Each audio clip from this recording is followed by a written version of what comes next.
I want you to name 3 final boys in the horror genre, other than the ones on the thumbnail of this video.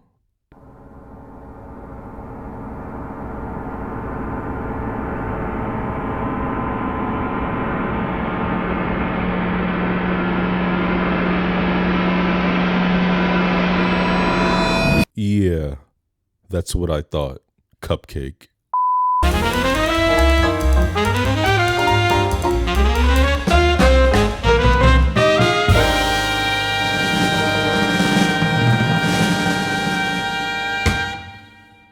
And what's funny is, if I asked you to name 3 final girls, you would have went above and beyond. You would have been like Laurie Strode from Halloween, Sidney Prescott from Scream, Nancy Thompson from A Nightmare on Elm Street, Ellen Ripley from Alien, Sally Hardesty from the Texas Chainsaw Massacre, Kirsty Cotton from Hellraiser, and you can't forget all the practically identical Friday the 13th women. And perhaps the more seasoned horror heads would have said characters such as Jess from Black Christmas, Danny from Midsommar, Angela from Sleepaway Camp, Aaron Harson from You're Next, Nene Lesanicki from Jennifer's Body, Sarah and Juno from The Descent, and Maxine Minks from the X Trilogy. Beautiful women, all great, all fly, out here kicking boogeyman booty. I dig it. But my boys, where are the boys? And I know, it's so gratifying to see a woman rise to the occasion, slash her way left and right, taking down these male antagonists and being the last one standing. I get it. I believe why women lead horror films has to do with the themes and motifs that this genre tends to lean on. That being things like fear, weakness, vulnerability, and what other stand-in, what other vessel to constitute those factors other than a woman, said every old white man who controls the movies being made. Horror films in the 70s and 80s, and you could even argue further, were looked at by these studio heads as just cheap, mediocre nonsense created for the purpose of selling tickets. They wanted to fulfill the desire of the sick, twisted minds of the youth who consume these movies with their buddies so they can all get bricked up together at the hourglass figured beauty on the screen. The gore. Oh, there's naked women all over the place. They get chopped with axes and stuff. And I like people getting cut up. I get into it. Or, maybe they just want to give the people a little scary, adrenaline-pumping popcorn movie to take their weekend date out to see. But the driving fuel to get those tickets sold was to have a main female lead to drool over. Even outside of horror, you can see women plastered on movie posters provocatively. Why have a male lead running around, crying, screaming, acting unmanly while being chased by some predatory force, when it's much more digestible and marketable for a woman to grace the screen, cleavage out, giving all the viewers something extra to fantasize about as she's stabbed with a chef's knife? Sex sells. It's the sad truth. And it's so unfortunate because horror is so much more. It's so much more. But all is not lost. Because within the last decade, the rise of the elevated horror subgenre has grown in popularity. And it seems it's opened up this conversation that, hey babe, there's actually more going on here. I could go on and on about this, but that is a conversation for another full moon. I felt the urge to bring it up because I in no way want this video to seem like I am trying to downplay the role of the final girl. But we do need to shed some light on some cool dudes who don't get the recognition they deserve. So let us begin.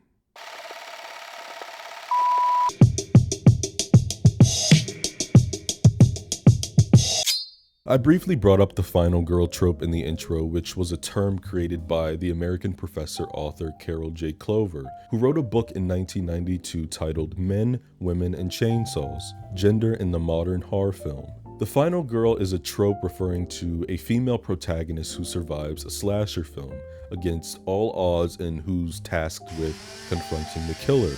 How the final girl is defined has unspokenly been warped over time. And what I mean when I say that is the final protagonist is categorized as the sole survivor, the last one standing. But if you look at some of the most popular final girls, they were not alone. So the question lingers, do you view the final girl / boy as the last one standing or the last ones standing? There is no right or wrong answer. This is completely subjective. Let's look at my favorite franchise of all time, Scream. Sidney Prescott is the final girl in those 4 first films. Everything is rotating and happening around her, but she's never alone. Every finale, minus the 3rd installment with her and Roman, she's had help from Gale and Dewey. So can those two also be considered a final boy and a final girl? There are a lot of people who consider Gale to be a final girl. Even Wes Craven said it because she contributes to stopping the killer. You can draw Gale to fit more of the detective role, a Loomis to Sidney's Laurie, if you catch my drift. And Dewey is quite literally the sheriff role.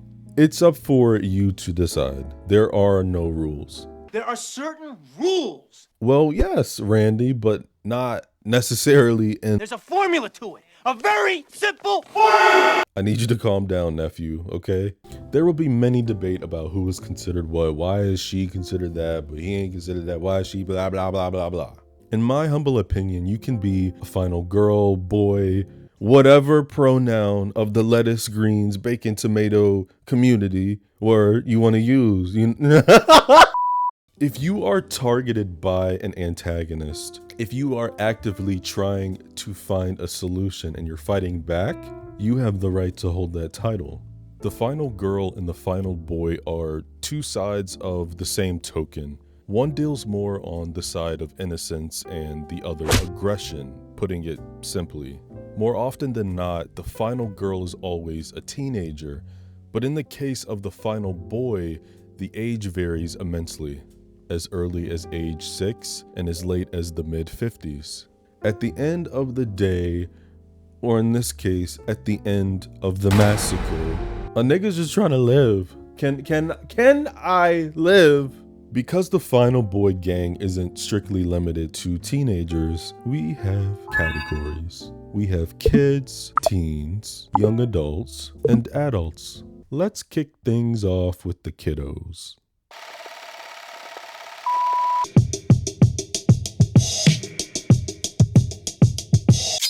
Who better to start this off with other than the adorable, innocent little Andy Barclay? The youngest on this list in the blueprint of the Kid Final Boys. Andy is the main protagonist in the original Child's Play trilogy. He was manipulated and framed for countless murders and schemes by his good guy doll named Chucky. He had Andy out here looking crazy, man. He said that Maggie was a real bitch and got what she deserved. Potty mouth? No, cause Chucky would have gotten a beat down and a bullet. Word, I ain't playing. How would you feel being a 6-year-old, having some possessed doll trying to complete a soul transfer ritual on you?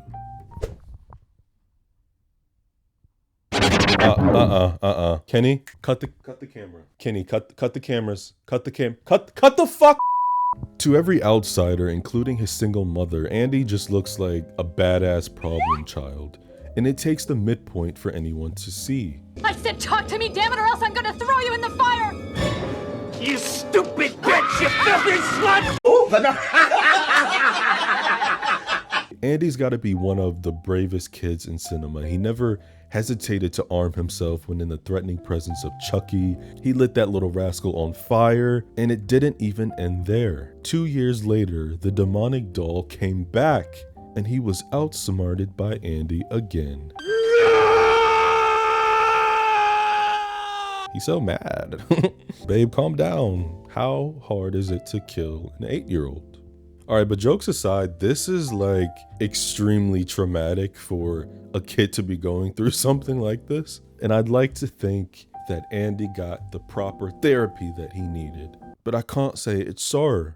8 years after the events of Child's Play 2, Chucky found him again. God damn, it's bad enough this boy's childhood was ruined by this doll. He was separated from his mother, countless foster homes, no stable friends. He was sent off to military school. What the hell? Andy is 16 now, so you know what that means? Charles Lee Ray has to move on to another child to put his soul into. Why I just felt a certain urge to put a turkey wing inside my pussy.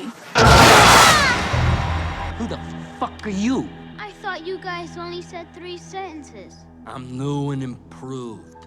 And this time around, he's trying to invade the soul of a little black boy. What is this, Get Out? Whatever, Tyler was 8 years old. I'll let it slide. But you know another young black kid who wouldn't let this fly? Let me usher in our next final boy. A highly underrated, not only character, but film.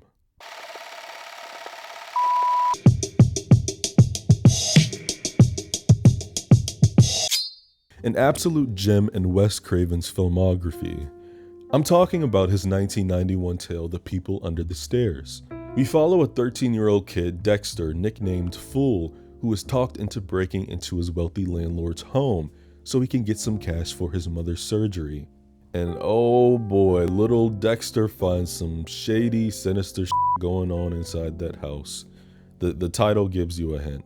I haven't watched that movie in years, but I still remember the satisfaction of that ending. And let me tell you something, my favorite films just so happen to have very dark, very ambiguous, very sad endings.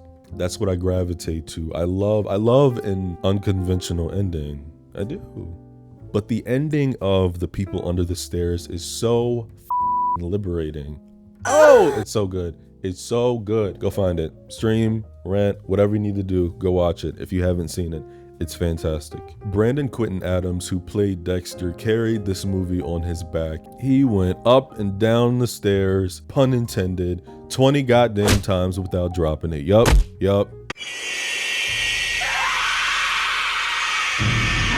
And you know, one day I just might make a separate video on this film alone because it needs to be in the conversation more.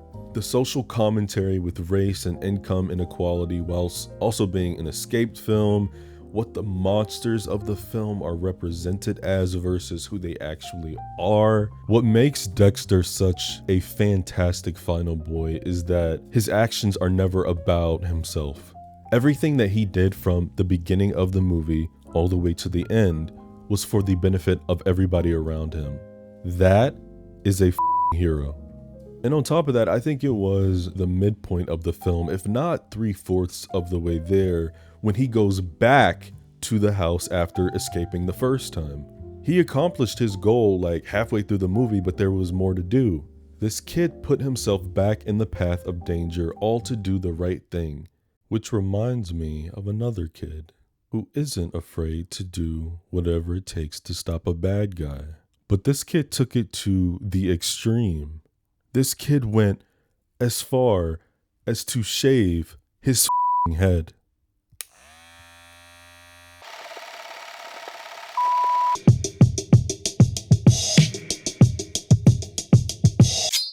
Tommy Jarvis from Friday the 13th, Part 4, 5, and 6. While he's not strictly limited to the kid category, we are introduced to Tommy when he was a kid. Besides, Corey Feldman's portrayal is my favorite of the three, but that's probably because I think the final chapter is one of the better installments in the Friday franchise. Tommy had cemented himself as one of the most respected final boys in the game after his debut in Part 4, when he technically became the first person to truly defeat Jason. Part 4 was the last human version of him, and he did die, but of course they resurrected him supernaturally later on, multiple times. This kid went as far as to shave his own head in a state of pure delirium. How intelligent and kinda twisted to use a trauma from Jason's childhood, mentally screwing with him and stopping him dead in his tracks. King shit. Let it be known that Final Girl Jenny from Part 2 did a similar tactic. She put on the old musty bloody sweater of Mrs. Voorhees to cosplay as his mother. But Tommy showed out. You know, he was committed. Not only did he play the part, but he ends up stabbing Jason to death with his own machete. Die! Die! Die! Ah! I'm gonna rip your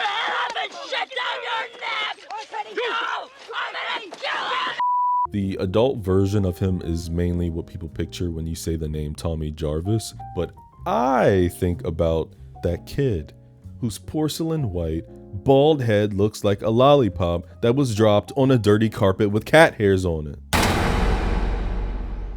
Andy, Dexter, and Tommy make up the better front half of the kid Final Boys, so I'll just shoot through the back half 3.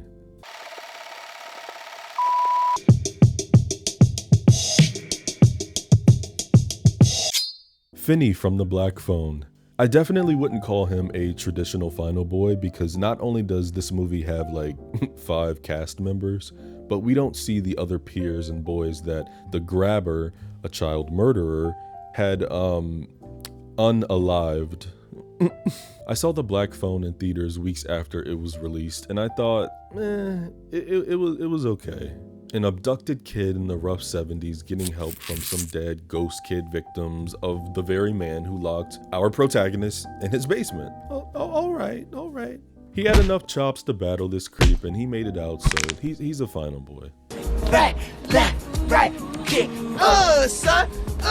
Say. Right, left, right, kick. Son. Say.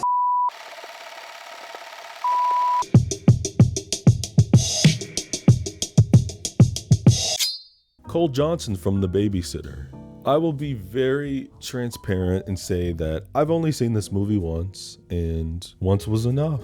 I've been very vocal about how much I appreciate and love camp, but something I don't appreciate nor love is stupid.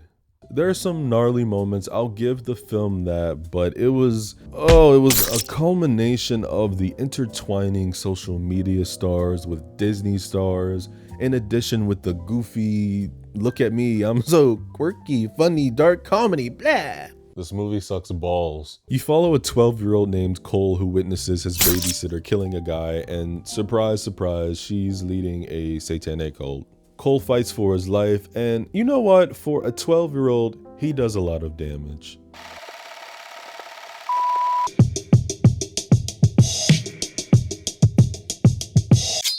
And closing out the kids is going to be Mike Pearson from Phantasm. Mike is one of 3 dudes who find themselves in this strange, warped sci-fi night ride with an extraterrestrial being called the Tall Man. Without giving a blatant spoiler, there is an argument to be had on the events of the entire movie with the ambiguous, dreamlike ending that we end with. Phantasm isn't for everyone. It definitely took me 3 tries to get through all of it. But I think that's enough of these little whippersnappers. Let's move on to the teenage Final Boys.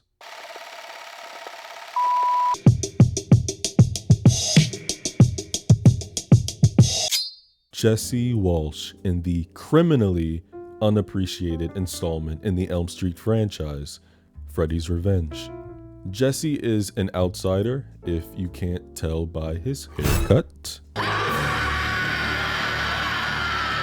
He's an awkward, emotionally hormonal growing boy who enjoys the average teen activities such as, baseball, hitting up the S&M joints, provocatively dancing and twerking to Fonderay in his bedroom. So real. Recognized more as a Scream King,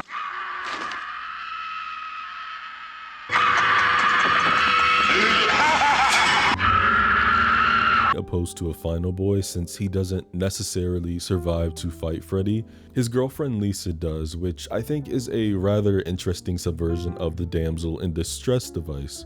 Fans of the Elm Street franchise will probably know the complicated and disastrous history of this movie and what it did to Mark Patton's career. Critics and amateurs alike, they ripped this movie to shreds. It's so sad, saying Jesse is a queer, calling the story lame, poorly acted. In other words, homophobia. Woo!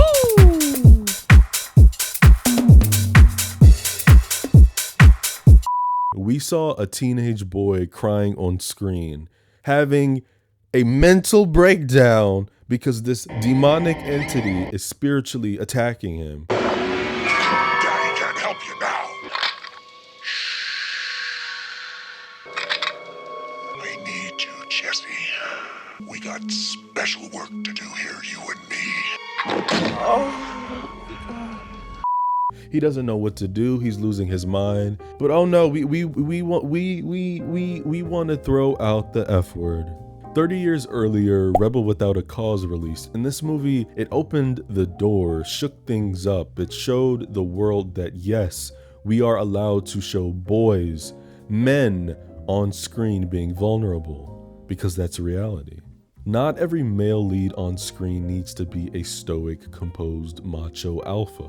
In a 2019 documentary titled Scream Queen, My Nightmare on Elm Street, Mark Patton shares his story of being a closeted man in Hollywood during his time starring in the infamous sequel. I'm gonna keep it G and say that this documentary is quite anticlimactic, but then again, I kind of feel like that about most documentaries that I watch. It just doesn't really go anywhere. There's not a stable direction. But if you are a fan of this movie or just a fan of the Elm Street films in general, I think you'll enjoy this. There's a build-up to Mark confronting both the director of the film, Jack Sholder, and screenwriter David Chaskin. And these dudes... Here's the thing.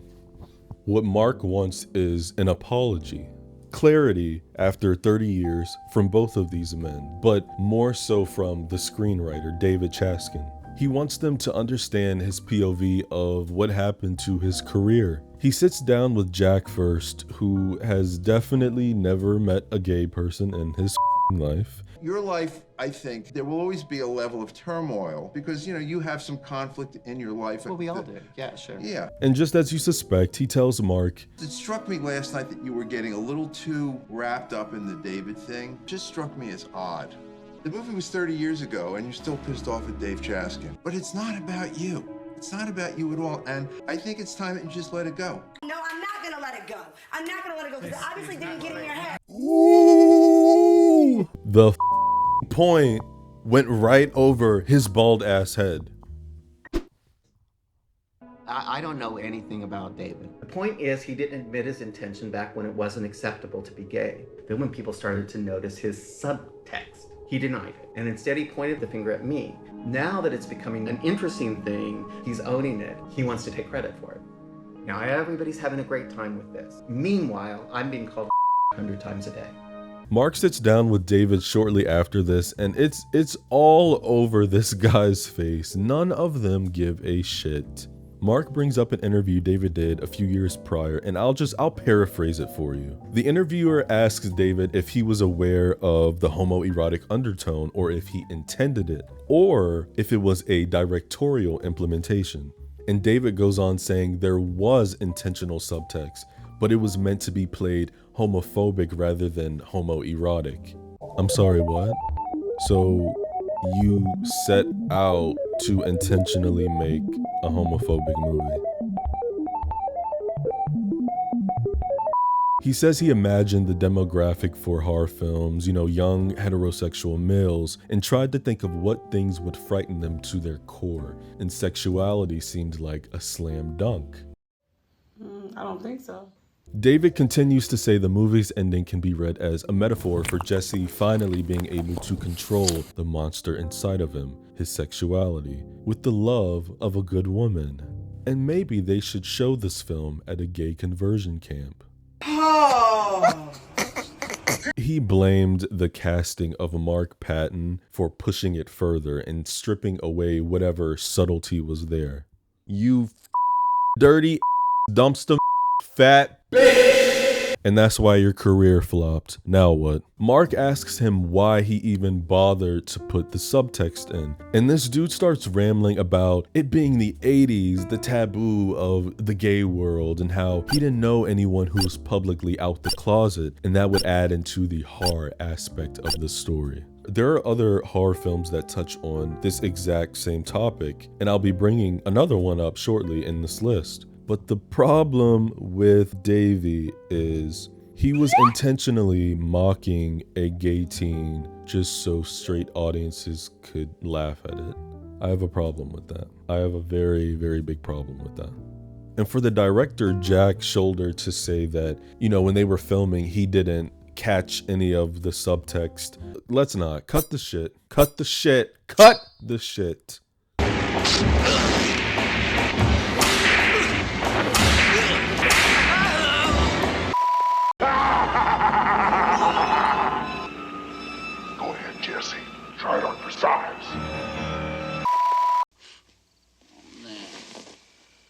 I think you are seriously losing it, bro. I'm scared, Grady. Something is trying to get inside my body. Yeah, and she's female and she's waiting for you in the cabana. And you want to sleep with me. The conflict of this story is Jesse's body being taken over, possessed by this dream demon who is serving as a metaphor for Jesse's repressed sexuality. And in the end, Frederick loses. Lisa saves him because, you know, the power of love, the power of a woman, as David said. I am not afraid of you. He's in there, damn it. I want him back.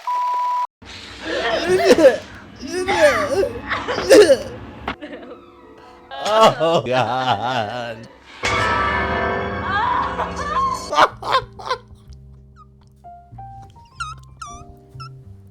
At my last job, me and my homie used to walk by each other randomly throughout the day and do that. Oh, God. Jesse is the most emotionally sensitive of all the Final Boys, I would say. He's in touch with his feminine side, and there's nothing wrong with that. And very briefly before we move on, I want to talk about Grady's death scene.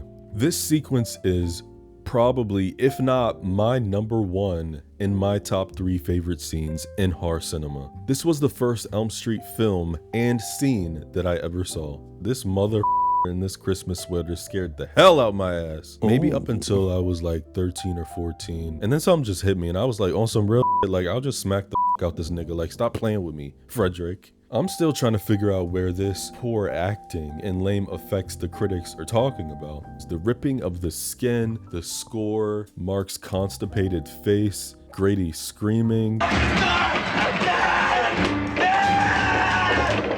Frederick killed my baby. You son of a bitch. You killed him.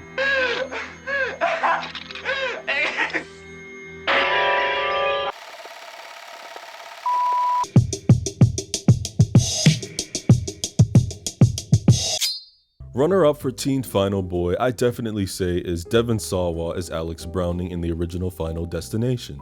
We all know the premise of these films. The protagonist has a premonition, causing an episode. Is there a problem, sir? You fucking place explode! And he ends up removing himself, along with his friends, from a disastrous situation, ultimately cheating death. Then one by one, they start to get picked off after death comes knocking to collect the lives that should have been taken on said day. Alex was very smart, very resourceful. He overcame many of Death's designs. He accurately predicted others' fates. He had a good run. Until, you know, in the second installment, they killed him off screen. Womp womp.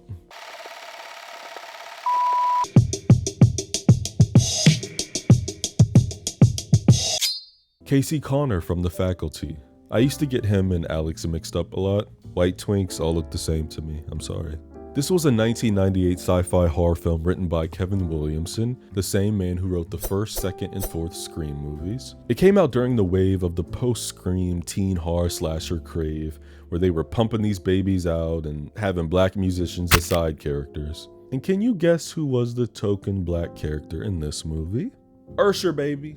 And yes, he survives. Even after being briefly infected by an alien queen and targeted by a school full of alien-controlled teachers, Casey takes down the invasion alongside several of his classmates. Let me add how shady the promotion team was for putting Zeke, who was played by Josh Hartnett, in the middle of the poster when he's not the protagonist. Elijah Wood, Frodo Baggins, was the one out here doing the heavy lifting, okay? He was the one who trapped the alien queen behind the bleachers. He was the one who stabbed her in the eye and killed her. But oh no, y'all got the 6'3" Abercrombie and Finch nigga in the front. Okay. And why is that? Because he's the bigger star? Y'all not slick. And speaking of 1998 and Josh Hartnett, he had another movie come out the same year as The Faculty that he co-starred in.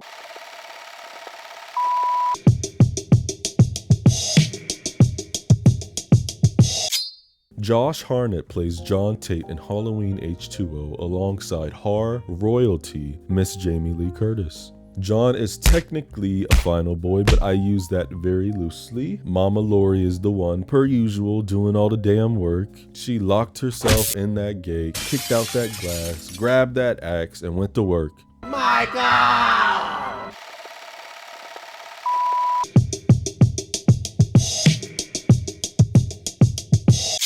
Charlie Brewster from Fright Night. After being repeatedly ignored and sidelined from claims of his neighbor, Jerry Dandridge, being a vampire, final boy Charlie takes a matter into his own hands to put a stop to this ancient demon.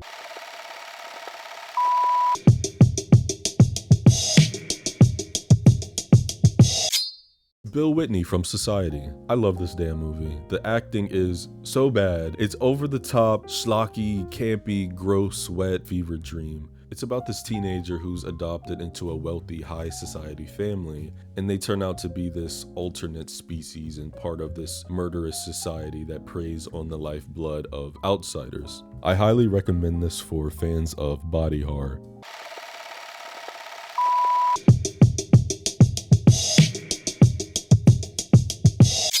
Then we have Sam and Michael Emerson from the very popular, beloved teen black comedy horror film, The Lost Boys. This is about two teenage brothers who move with their divorced mother to the fictional town of Santa Clara, California, only to discover the town is a haven for vampires. Michael drinks some nasty blood halfway through the movie, he turns into a half vampire, and the main conflict here is Sam trying to figure out how to reverse this and take down these neck-sucking blood suckers. In the end, the boy's grandfather is really the one who saves the day. He kills the correct head vampire and reverses the vampiric curse on Michael and a few of the other gang members.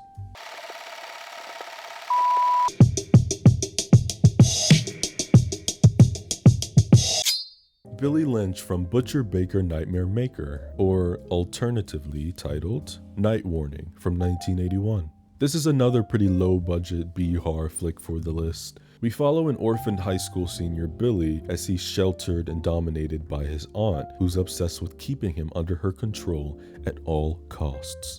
And yes, it gets very uncomfortable, and I think you know what I mean. This movie has a tiny cult following, and this was the other project I was talking about that has a controversial speculation on how it treats homophobia like it's a disease. And I don't start with the saying why everything gotta be about homophobia, gay people. We not doing that. If you choose not to read between the lines, that's on you, Cupcake. The horror genre is very much of a queer space. And I'm talking beyond sexuality. I'm talking 16th century definition of queer. Calm down. The strange, the odd, the peculiar, the eccentric. This genre, these fans, opened its arms up to the outcasts, the loners, the introverts, and so many more. But yes, you know, I've often brought up sexuality and how it more or less plays into a lot of these stories on screen. Horror to me is about confronting your fears, confronting the inner demons, exploring the nature of the supernatural, the wicked, these twisted characters. It'll scare you, it'll make you laugh, it'll allow you to put yourself in the shoes of these heroes safely and have you think, what would I do if this were ever me? I love it. Anyhow, sorry for the monologue. Back to this little nightmare Butch Baker auntie cougar who out here forcing herself on gay repairmen. Please, I need a man. Well, it's not gonna be me. I'll let you do anything to me you want. All right. Work on it. You stupid bitch!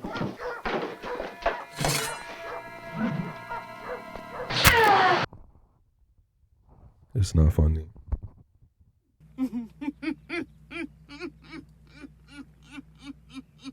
The murder of that repairman became a big plot point throughout the film. Billy comes in during the aftermath and the aunt tells Billy that he tried to SA her, so she defended herself. And enter in this pasty, wrinkly, homophobic detective who's not buying their story. Most of his scenes are just him being a complete dick to Billy. Doesn't it bother you that he's a Are you a No. I'm gonna ask you again. Are you a Phil Brody, the man that got wasted here? Well, he was a and it doesn't make a whole hell of a lot of sense for a to be your aunt. Now, does it? His theory is that Billy, a teenager, was in a three-way lovers quarrel with the repairman and the basketball coach, who were actually seeing each other, and that's why Billy killed him. It's the 80s, so you can kind of have a good guess on the direction of the story as far as repressed attraction goes. And that's all I'm going to say about that, love. We still have quite a bit of teen Final Boys to go through, and I don't really have much to say about these ones respectively. So let's do a speed round.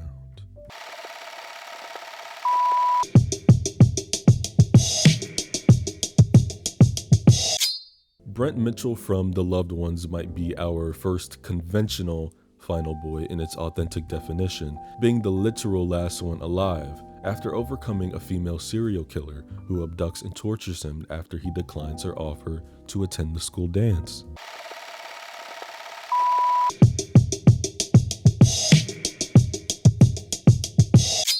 Tommy Doyle in Halloween 6, The Curse of Michael Myers. Years after being one of the kids who managed to escape the grasp of Michael in the original film, Tommy, played by a young Paul Rudd, starts going into detective mode to learn about the cult of Thorn and its connection to the superstar Michael Myers.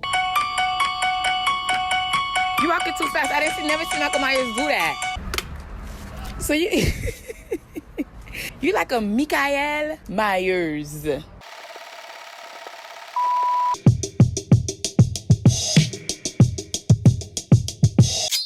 Brian Flagg in the 1988 horror sci-fi remake, The Blob.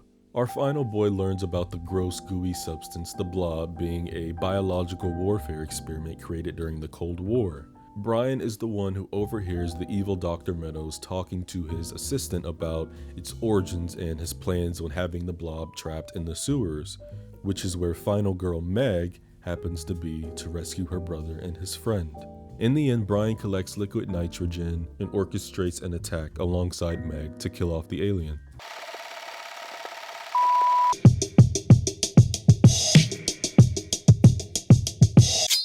Adam Bug Hellerman from Wes Craven's infamous My Soul to Take.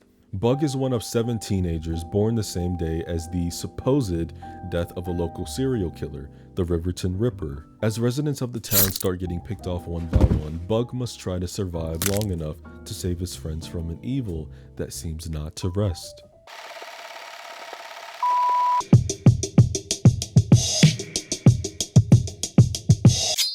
Anton Tobias in Idle Hands. An unserious black comedy about a slacking stoner with a possessed hand that kills without his knowledge. Yes, Alex from Final Destination. Yes, Vivica Fox. Yes, Jessica Alba.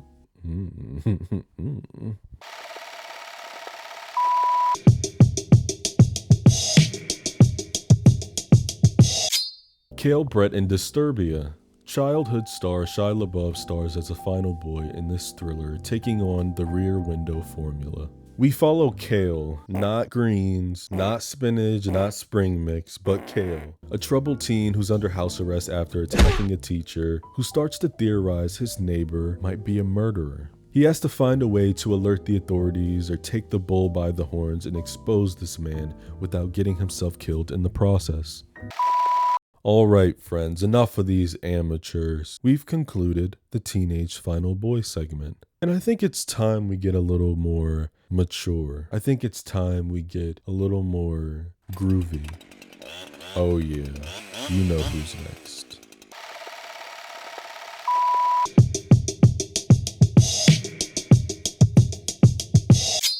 Ash Williams from the Evil Dead franchise. The legend, the icon, the GOAT, the king of Final Boys. You know who this badass motherfucker is, you know. And if you don't know, come here, come here, come here.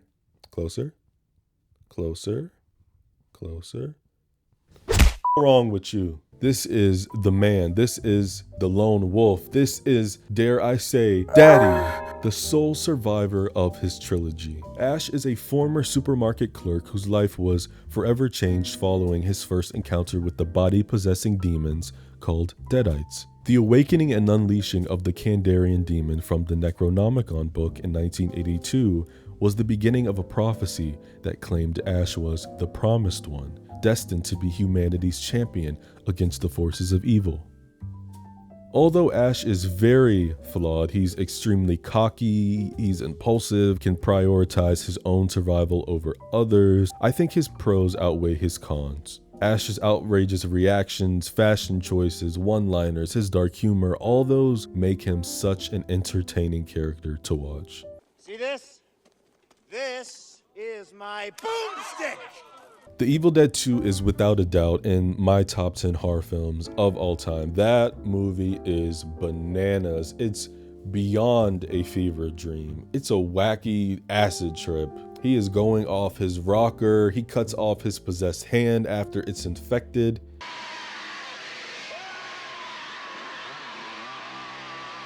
And he replaces it with a chainsaw.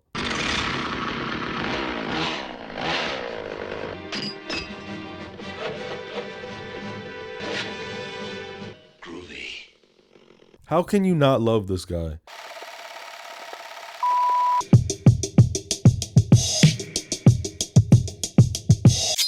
Then we have Chris Washington from Get Out. Black men. That's it. That's the tweet. That's it.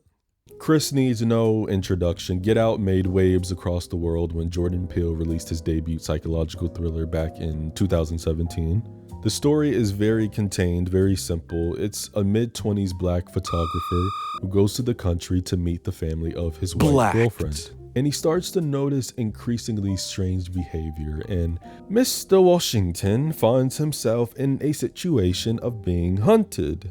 Alone and completely outnumbered, he activated his superpowers, and the strength of his ancestors all came together to help him bleep blop bloop that entire family and escape as the final boy.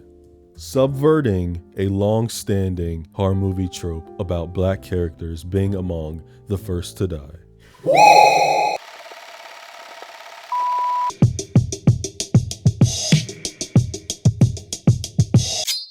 Jim from 28 Days Later. Before he played as Oppenheimer, Cillian Murphy was a bicycle courier who woke up in a hospital 28 days after the outbreak of a highly contagious rage-induced virus in Great Britain.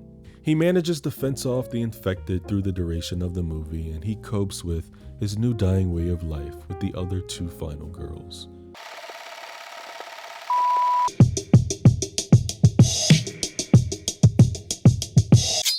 Pat from Green Room. After witnessing a murder backstage, 3 band members and their roadie are trapped in a green room by neo-Nazi skinheads. Many obstacles, vicious dogs, and bullets later, Pat and final girl Amber find their way out of the massacre.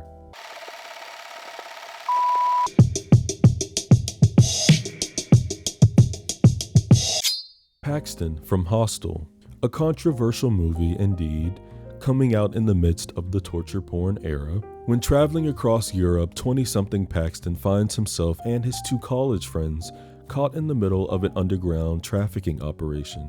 And not only does he make it out the facility alive after killing his captors, but he tracks down the man who killed his friends, and he ends him as well.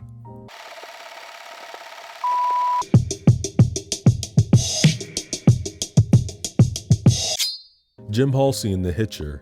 While delivering a car from Chicago to San Diego, young Jimmy picks up a hitchhiker, only to discover the man is a murderer.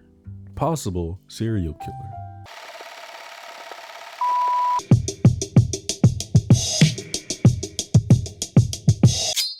Eddie in Hellbent.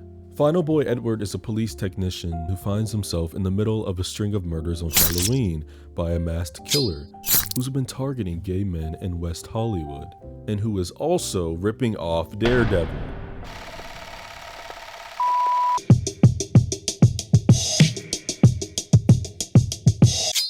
Chad Michael Murray stars as the short-tempered Nick Jones in the 2005 remake of House of Wax. He fights his way to the end alongside his romantic interest and flee the attacks of a demented pair of wax model builders, thanks to his determination and protective nature.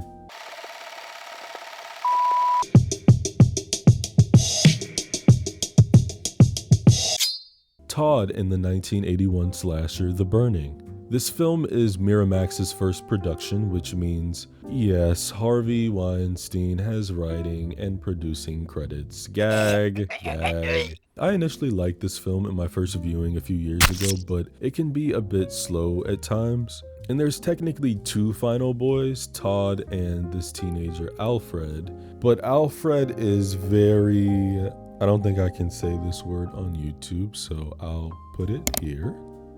But yeah, The Burning is, it's okay. It's better than the original Friday the 13th. I'll just tell you that right now.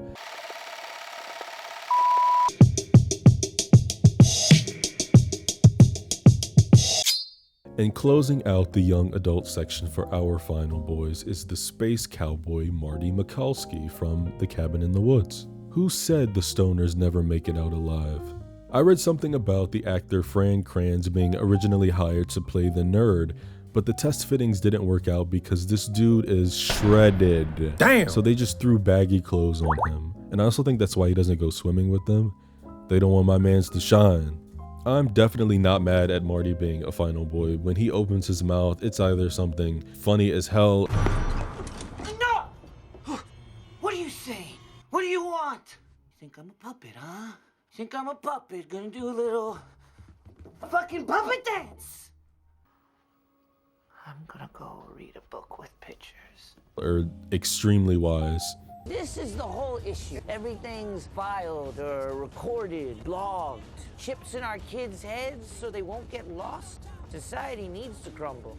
We're all just too chicken shit to let it. You will come to see things my way.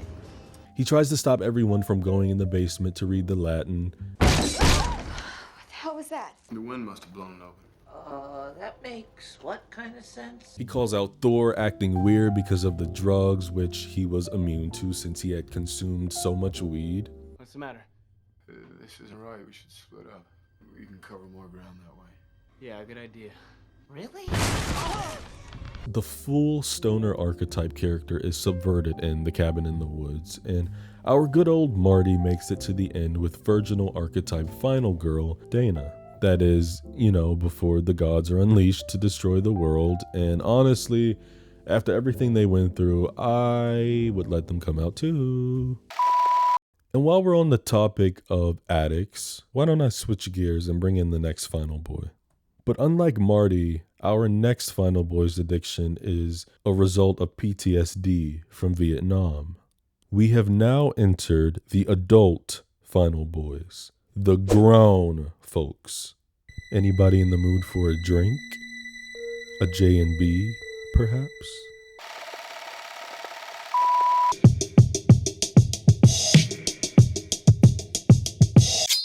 R.J. McRady and John Carpenter's 1982 remake, The Thing. Runner-up behind Ash Williams in Final Boy popularity is, hands down, this whiskey-drinking mother. In remote Antarctica, a group of research scientists are disturbed at their base after taking in a wounded dog who brutally attacks two of the guys. And whoop-de-doo, the dog was infested with a foreign creature that can assume the shape of its victims. Helicopter pilot McRady, played by Kurt Russell, and a camp doctor lead the group in a desperate, gory battle against the vicious being before it clears them all out. I have such a love-hate relationship with this movie, and I think what it is I just have to be in the mood for it because it can be very slow sometimes. But I will say when the horror kicks in... Clear! Clear.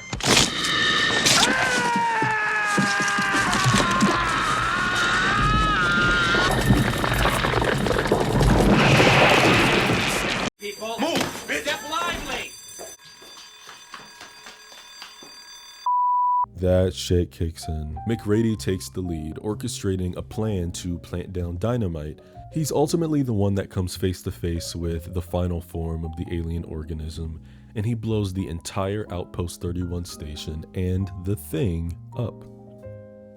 Both McRady and Childs, played by Keith David, survive at the end to earn the title as the film's final boys, but McRady did the heavy lifting here. That's why he's the star. He took control of the situation and he blew the alien up, so he gets the head final boy, damn it.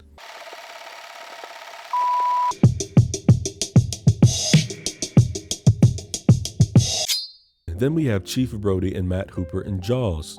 Iconic film. After a series of intense encounters with the great white shark, Brody confronts the creature with the help of marine biologist Hooper and shark hunter Quint.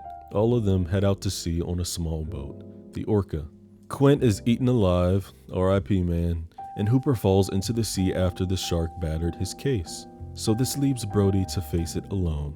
He manages to cut its life force by shoving a scuba tank in its mouth and busting a cap in it. After this legendary line. Fire, you son of a... The boys just love them a little explosion, don't they? Brody and Hooper are the two final boys in the water as the score rushes in and they come to realize it's all over. Okay, now kiss.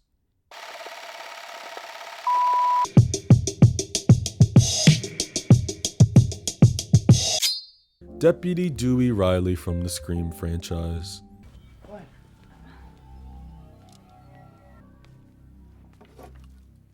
Hello. Although very clumsy and borderline slapstick with his mannerisms and trippings, he's stuck by Sydney and Gail for 4 features. A lot of people would consider Dewey to be the glue that holds the franchise together, and hey, I don't make the rules here. I love Dewey. He's no Stu Macher now. But I love him. He might be the only cop that I can stand.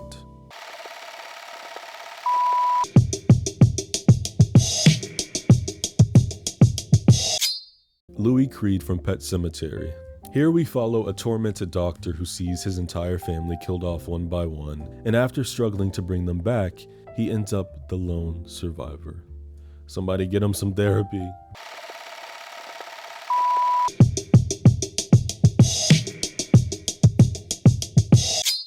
Seth Gecko from Dusk Till Dawn.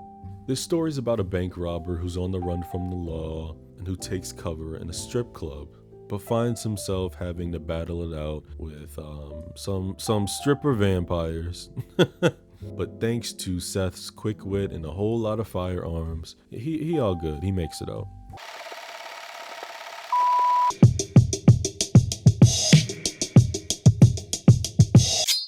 Cooper from Event Horizon. What about you, Stark? Would you like something hot and black inside you? Oh. Ooh. Is that an offer? It is not. After many hallucinations and all hell, like seriously hell, literally breaking loose upon the Event Horizon starship, Captain Miller, played by another one of the GOATs, Lawrence Fishburne, sacrifices himself so he can split the ship into 2 with explosives and use its forward section as a lifeboat.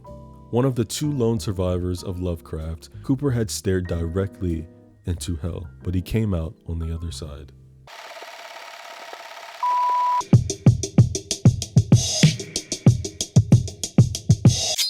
Kazan from the 1997 trippy thriller Cube. He's another one of our true traditional final boys. Kazan is a neurodivergent man who's been trapped in a giant metal puzzle-like cube for an unknown amount of time. The small group of people who all get themselves killed. And Kazan is the only one left alive at the end.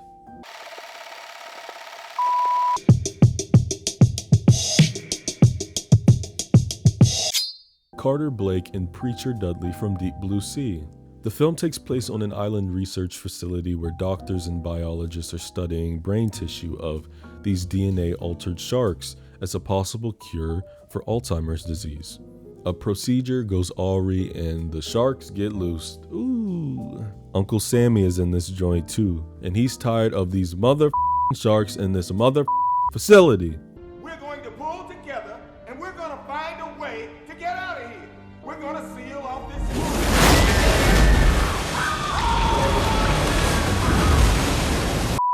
The team's main goal is to stop these sharks from escaping to the ocean and breeding. Main man Carter Blake and Preacher Dudley end up the only two guys to make out. Make it out, I meant. Shit, it could have been worse. I could have let him eat your ass. After blowing up the last remaining shark with an electric charge.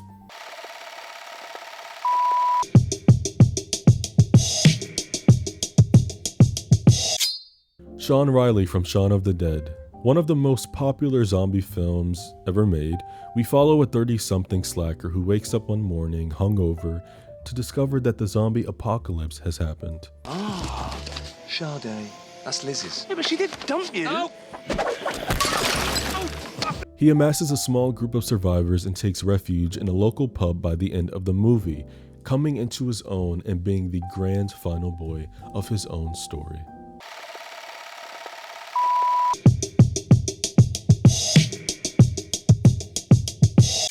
Will from The Invitation. When Will and his girlfriend arrive at his ex-wife's home for a dinner party, he increasingly becomes concerned that something isn't right. And guess what? It's not. But it's not like this film is 30 years old, so I'll allow you to watch it and find out for yourself. Will saves himself and his partner at the end, but the events of what was going to happen in that house, you come to realize, are so much bigger than them.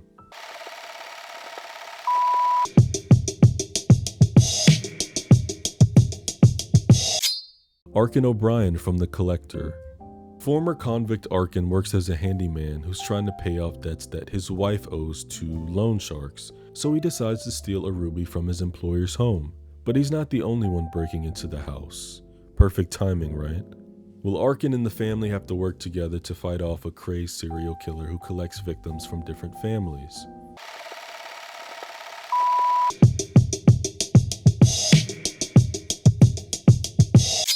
And to end this list, I'm giving an honorable mention to Ben from the OG Night of the Living Dead. Don't you understand? My brother is alone.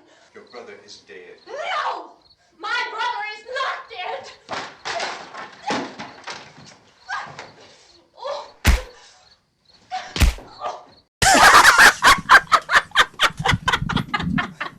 Who almost made it out alive. If it wasn't for those white men shooting whenever they see a colored man, god damn! That movie will always hold a special place in my heart because Dwayne was the first black protagonist in a horror film. Word. Yeah. Stay black. Stay black. While there are some pretty cool final boys on this list and a lot of mid, we gotta keep it G, you know, a lot of, if not all of their arcs could be way better, more fleshed out. You would think the wide range of age opposed to the teen final girl would open space for broader self-exploration, give viewers a glimpse into the stages of life and the POV of a man and his role in society. But nope. We have a lot of work to do. We never go deep enough. We should be seeing a final boy who learns to find their way, becoming active in opposition to masculinity, conveying an equal amount of fear, pain, vulnerability. There's a scene in Hereditary where Annie, played by mother Toni Collette, she tries contacting her dead daughter, and the son, Peter, played by the Naked Brothers band's Nickelodeon royalty, Alex Wolff, he starts violently crying. Please stop!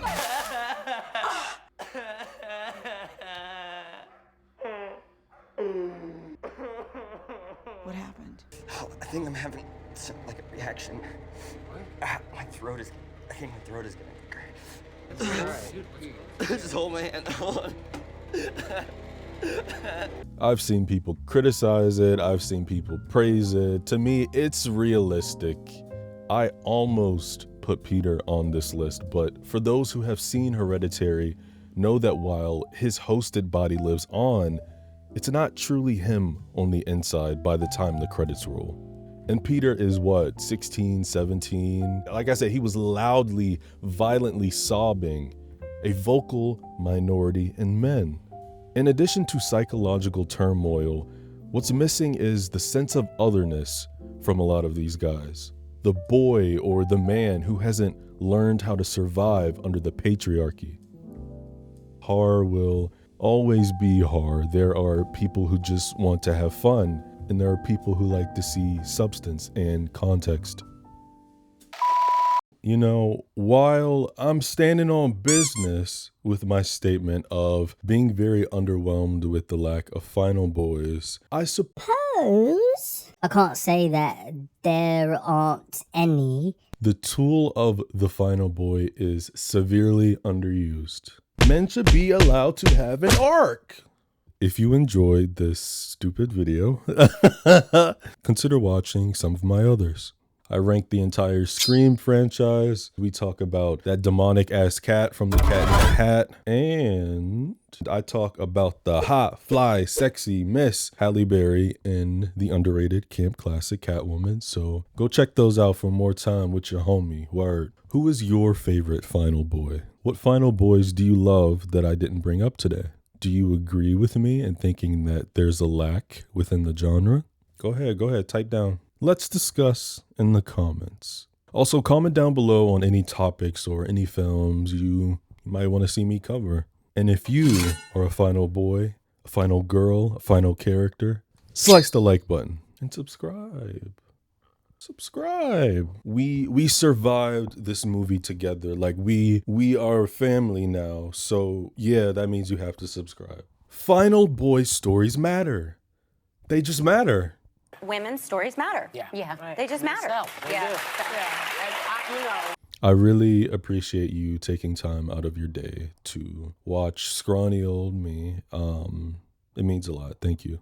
To everybody who has subscribed so far, liked the videos, just left little nice comments, I appreciate all of you. And once again, thank you. I can't thank you enough. I'll be seeing you soon. Now go watch some scary shit. I don't care that October is over.